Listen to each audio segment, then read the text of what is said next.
मित्रांनो, घरोघरी मातीच्या चुली या मालिकेच्या लेटेस्ट एपिसोडमध्ये आपल्याला असं पाहायला मिळणार आहे की इकडे जानकी ते फुटेज चेक करत असते आणि ते फुटेज चेक करताना ती म्हणते की ह्या माणसाच्या हातामध्ये सेम तसंच लिफाफा आहे जो ज्या पाकिटामध्ये DNA टेस्टसाठी सॅम्पल नेले होते। आणि त्यानंतर इकडे त्या जानकी आई मंदिरामध्ये आलेल्या असतात।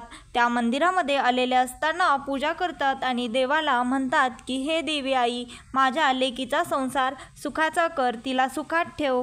पण मी आजपर्यंत ज्या भूमिका निभावल्या त्या खोट्या होत्या, नाटकातल्या, सिनेमातल्या होत्या, पण आज मी जी भूमिका निभावत आहे ती भूमिका खऱ्या आयुष्यातली निभावणं मला फारच जड आणि कठीण जात आहे देवी आई।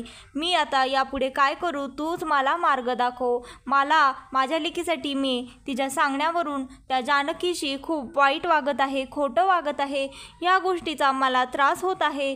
तीही कोणाची तरी लेकच आहे, उगाचच मी कोणाच्या तरी लेकीचा संसार तोडायला चालले आहे केवळ माझ्या लेकीच्या म्हणण्यावरून। मी आता काय करू, मला काहीच कळत नाहीये देवी आई, आता तूच मला यातनं काहीतरी मार्ग दाखव, असं म्हणून ती देवीचं दर्शन घेते।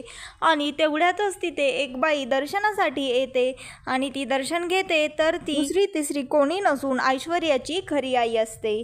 आणि इकडे जानकी आई तिला म्हणतात की मी तुम्हाला कुठेतरी पाहिल्यासारखं वाटत आहे। त्यावर पार्वती आई स्वतःच्या मनाशीच म्हणतात ही तर जानकीची आई वाटत आहे। आणि त्यांना म्हणतात तुम्ही इथे कस काय? त्यावर त्या म्हणतात सगळे उपाय करून झाल्यास माणूस देवाकडेच येतो, बरोबर आहे ना ताई? माझ्या नवऱ्यावर केस चालू आहे। त्या म्हणतात कसली केस चालू आहे आणि काय झालं, असं पार्वती आई विचारत असतात। त्यावर त्या ताई म्हणतात नानासाहेबांसारख्या देव माणसाला माझ्या मिस्टरांनी किडनॅप केलं होतं, ही त्याचीच केस चालू आहे। यावर पार्वती आई आश्चर्याने म्हणते नानासाहेबांना जानकीच्या वडिलांनी किडनॅप केलं होतं? त्यावर त्या ताई म्हणतात नाही नाही, तुमचा काहीतरी गैरसमज होत आहे, मी जानकीची नाही तर ऐश्वर्याची आई आहे। तिच्या तोंडातनं वाक्य ऐकून तर पार्वती आईला मोठा आश्चर्याचा धक्काच बसतो आणि त्या म्हणतात हे काय सांगतायत, ऐश्वर्या तुमची लेक आहे का? त्यावर त्या म्हणतात हो, ऐश्वर्या आमची लेक आणि विके रणदिवेंची सून, ती ऐश्वर्या विके पाटील। त्यावर मग पार्वती आईला फारच मोठा आश्चर्याचा धक्का बसलेला असतो। आणि त्यानंतर इकडे जानकी पोलीस स्टेशनमध्ये आलेली असते। जानकी पोलिसांना म्हणते बघा हीच ती फुटेज आहे आणि ह्या फुटेजमध्ये हा माणूस आतमध्ये येताना आणि बाहेर जाताना तेच सेम सॅम्पल घेऊन दिसत आहे। ह्यानेच ते DNA टेस्टचे सॅम्पल बदललेले आहेत आणि त्याच्या हातामध्ये देखील तोच लिफाफा आहे जो लिफाफा आमच्या इथे DNA टेस्टसाठी आणलेला होता सॅम्पल टाकण्यासाठी। त्यावर ती म्हणते तुम्ही आधी याची माझी कंप्लेंट लिहून घ्या आणि ह्याच्या विरोधात तक्रार नोंदवून घेऊन गुन्हा दाखल करा आणि त्याला लवकरात लवकर मोठी शिक्षा करा। ह्यानेच माझ्या खोट्या सासूचे आणि नवऱ्याचे DNA टेस्ट सॅम्पल बदललेले आहेत। त्यावर ते पोलीस जानकीला म्हणतात मॅडम मी तुमची तक्रार नोंदवून घेऊ शकत नाही, कारण तुम्ही जी फुटेज आणली आहे त्या फुटेजमध्ये तसं काहीही दिसत नाही।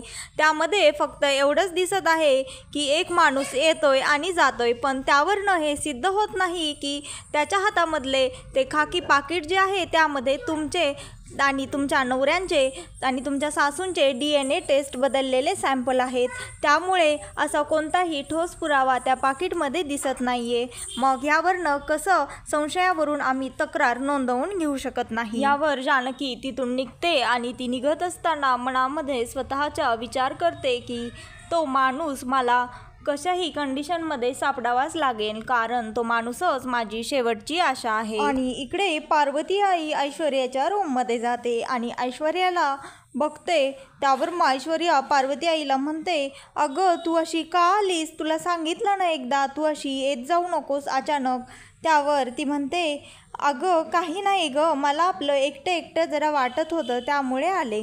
त्यावरती ऐश्वर्या म्हणते अगं आई तुला एकटं का वाटतंय, तुझ्या मुलीचं घर एवढं भरलेलं असताना तुला एकटं का वाटतंय? त्यावर पार्वती आई म्हणतात माझ्या मुलीचं? त्यावरती म्हणते हो, मीच नाही का तुझी मुलगी, तू कसं गाई असं विसरतेस मध्ये मध्ये? त्यावर पार्वती आई म्हणते मी विसरलेले नाही बरं का, मी काहीच विसरू शकत नाही, तू जे काही माझ्यासोबत वागली असते सर्व त्यावर ऐश्वर्या आश्चर्याने म्हणते, काय म्हणतेस आई, तू हे काय बोलतेस? त्यावर ती म्हणते, अगं तूच नाही का मला या घरामध्ये घेऊन आलीस आणि मला इथे ठेवलेस, ते सर्वांबद्दल मी बोलत आहे. आत्ता नाही का, मी आत्ता देवळामध्ये गेले होते आणि देवाकडेही मी हेच मागत होते की माझ्या लेकीचा, माझ्या मुलीचा सुखाचा संसार होऊ दे, तिला सुखात ठेव, आनंदात ठेव. मी असंच देवाकडे नेहमी मागत असते.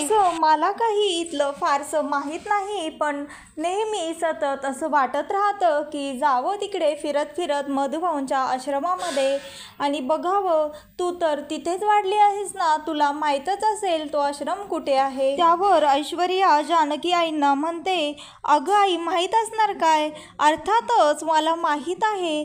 तुला सांगते बघ, ती नाही का तिकडे एक शाळा आहे आणि त्याच्या डाव्या बाजूला इकडे तळं आहे, तिथून असं एक वळण जातं बघ.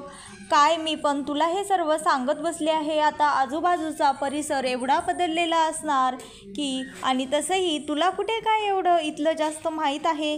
त्यावर पार्वती आई म्हणते, हो ना गं, तेही खरंच आहे, पण मला आत्ता जे काही माहीत झालं आहे ना, हेच की सयाजीराव कदम म्हणजे जे होते ते फारच हरामखोर माणूस होते. त्यावर ऐश्वर्या म्हणते, होते म्हणजे? त्यावर ती म्हणते, आहेत, आत्ताही जेलमध्ये सडताय. एक नंबरचा वाईट माणूस आहे बघतो, त्या तिकडेच आता जेलमध्ये सडून मरेन. आणि मी सांगते, मी ऋषिकेशला म्हणाले सुद्धा की त्याला जास्तीत जास्त सजा होईल असा अर्ज लिहून काढ. आणि त्याची मुलगीही तशीच आहे, मी सांगते बघ तुला, तिचंही कधीच भलं होणार नाही. त्याच्या मुलीचं तिलाही खूप हाय लागेल. हे सर्व ऐकून ऐश्वर्याला फारच राग येत असतो, पण ती तो राग व्यक्त करत नाही आणि म्हणते, बास कर आता त्या सयाजीरावांबद्दल बोलणं आणि त्यांच्या नावाने का खडे फोडतेस, जरा शांत राहा ना. त्यावर पार्वती आई म्हणतात, तुला का गं त्याचा एवढा पुळका येत आहे, नेमकं काय संबंध काय आहे तुझा आणि त्याचा. आणि इकडे जानकी पोलीस स्टेशनच्या बाहेर आलेली असते. त्यावर तिच्या पाठोपाठ एक हवालदार येतो आणि जानकीला म्हणतो, जानकी वहिनी, मी तुम्हाला ओळखतो. तुम्हालाच काय, तर मी ऋषिकेश दादांनाही ओळखतो, कारण माझं शेतकरी कुटुंब आहे, माझा भाऊही शेतकरी आहे आणि माझे वडीलही शेतकरी आहेत. तुम्ही जे ॲप काढलं आहे शेतकरी हितकरी, ह्याने आम्हाला फारच फायदा झाला. त्यानंतर तो म्हणतो, तुम्ही मगाशी काय म्हणत होतात? त्यावर ती म्हणते, अहो दादा, मी हे फुटेजमधल्या माणसाचा त्याला अटक करा म्हणत होते, मी त्याला शोधत आहे. त्यावर तो म्हणतो, मी तुमची यामध्ये मदत करू शकतो. ते फुटेज मला जरा दाखवता का? ह्या माणसाचा पत्ता मी तुम्हाला सांगतो. हा माणूस नक्की, हा तर त्या सयाजीरावाचा माणूस आहे वहिनी. त्यावर ती म्हणते, मग मी ह्याला कुठे शोधू, मला प्लीज सांगा ना, तो ह्या गावातच असेल का? त्यावर तो हवालदार त्यांना सांगतो, हा ते शहीद चौकामध्ये चहाच्या टपरीवर पडीक असतो, हा तुम्हाला नक्कीच त्या टपरीच्या तिथेच आसपास सापडेन. आणि इकडे पार्वती आई ऐश्वर्याला म्हणतात, तुझा काहीच संबंध नाहीये तर मग म्हण ना, तो सयाजी एक नंबरचा मूर्ख, नालायक आणि थर्ड क्लास खोटारडा माणूस आहे. म्हण ना, असं का म्हणत नाहीयेस? बरोबर, कारण तू कसं म्हणणार, कारण कोणतीच मुलगी तिच्या स्वतःच्या वडिलांना शिव्या कसं घालेन, हो की नाही. त्यावर ऐश्वर्या म्हणते, तू हे काय बोलत आहेस आई? त्यावर पार्वती आई फारच तिच्यावर चिडते आणि तिला म्हणते, गप्प बस, मला बिलकुलही आई म्हणू नकोस तुझ्या त्या घाणेरड्या तोंडातनं. मला कळालं आहे की तू त्या सयाजीराव आणि कावेरीची मुलगी आहेस. खोटारडी कुठची, कसं ग तू माझ्या भावनांशी खेळलीस? तुला काहीच कसं वाटलं नाही माझा एवढा छळ करताना, आणि स्वतःच्या फायद्यासाठी तू माझा वापर करून घेतलेला आहे. माझी मुलगी म्हणण्याचं खोटं नाटक केलंस. एखादी असती तर मी स्वेटर दिल्यावर तिला रडायला आलं असतं, मी तिचे लाड केल्यास तिला भरून आलं असतं, पण तू एवढी कोरडी कशी राहू शकतेस?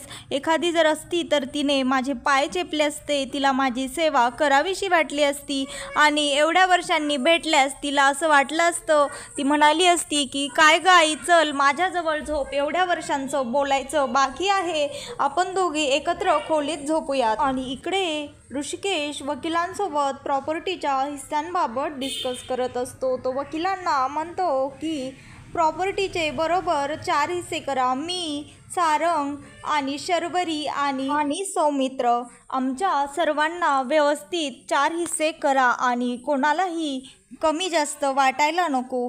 त्यावर वकील म्हणतात, मला वाटतं ऋषिकेश दादा तुम्ही पुन्हा एकदा यावर विचार करावा. त्यावर ऋषिकेश म्हणतो, माझा विचार झाला आहे. मला घरातल्या शांततापेक्षा आणि सुखापेक्षा ही प्रॉपर्टी जास्त महत्त्वाची नाही वाटत. तुम्ही लवकरात लवकर पेपर्स रेडी करायला घ्या. त्यानंतर ते म्हणतात, ठीक आहे दादा, जशी तुमची इच्छा. त्यानंतर इकडे ती जानकी त्या मुलाला सापडण्यासाठी त्या एरियामध्ये आलेली असते आणि ती आजूबाजूच्या दुकानांमध्ये त्याची चौकशी करते आणि त्यांना विचारते की तुम्ही ह्या मुलाला कुठे पाहिलं आहे का. त्यानंतर तिला तो माणूस एका टपरीवर चहा घेताना दिसतो, पण ती त्याला बोलायला जाते तेवढ्यातच तिला फोन येतो आणि ती फोन उचलून त्या ऋषिकेशला म्हणते, मी तुम्हाला नंतर बोलते. पण ऋषिकेश तिकडनं तिला बोलत असतो आणि ते प्रॉपर्टीच्या संदर्भात बसतं. त्यावर तो म्हणतो, अगं मी काय म्हणत आहे हे तू ऐकून तर घे. त्यावर जानकी म्हणते, मी तुम्हाला आत्ता काहीच बोलू शकत नाही, मी तुम्हाला नंतर फोन करते. त्यावर ऋषिकेश म्हणतो, अगं तू एवढं हळू आवाजामध्ये का बोलत आहेस, तू नेमकी कुठे आहेस जानकी. त्यावर ती म्हणते, प्लीज तुम्ही आत्ता फोन ठेवा, मी तुम्हाला थोड्याच वेळात कॉल करते. त्यानंतर ती फोन ठेवून त्या मुलाजवळ जाते आणि त्याला म्हणते, हा फुटेजमधला तूच आहेस ना, तूच ते DNA टेस्टचे सॅम्पल बदली केले होतेस ना. ज्यावेळेस ती त्याला असं म्हणते त्यावेळेस तो तिथनं पळायला लागतो. जानकी त्याला पकडते, त्या दोघांची झटापट होते, पण तो जानकीच्या हातामधनं निसटून धावतच राहतो आणि जानकीही त्याच्या मागे पळत असते. त्यावर ती म्हणते, तू जास्त थेडगे नखरे करू नकोस, हे आता माझं नाटक शेवटच्या टप्प्यामध्ये येऊन थांबलं आहे, त्यामुळे तुला माझी साथ तर द्यावीच लागेल, कारण तुझी मुलगी कुठं आहे हे फक्त मलाच माहीत आहे. आणि तेवढ्यातच तिथे सारंग येतो आणि सारंगला हे काही घडलेला प्रकार माहीत नसतो. त्यामुळे तो म्हणतो, तुम्ही आई इथे काय करतात सासूबाई, तुमच्या आणि लेकीच्या गप्पा चालल्यात वाटतं.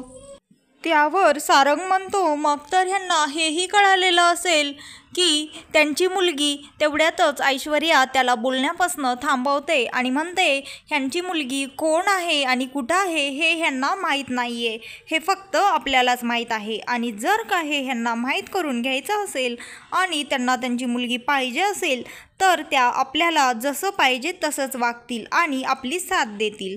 तर मित्रांनो, घरोघरी मातीच्या चुली या मालिकेच्या पुढच्या भागामध्ये असं दाखवणार आहेत की इकडे ती जानकी त्या माणसाला घेऊन सर्वांसमोर येते आणि त्यांना त्या माणसाला कबुली द्यायला सांगते की त्यानेच ते DNA सॅम्पल बदलले होते. पण तो माणूस तसं न करता ऐन टायमाला जानकीवरच उलटतो आणि म्हणतो, हे सर्व मी जानकीच्याच सांगण्यावरून केलं होतं. ते ऐकून तर सौमित्रा एवढी चिडते आणि जानकीला चक्क घराबाहेरच हकलून देते आणि तिला म्हणते, तू यानंतर कधीही आयुष्यामध्ये ह्या घरामध्ये पाऊल टाकायचा नाहीस आणि जर असं झालं तर मी स्वतःच निघून जाईल हे घर सोडून. त्यावर ती म्हणते, आई तुम्ही काहीही करा, पण मला फक्त ह्या घरामध्ये राहू द्या, मी आता.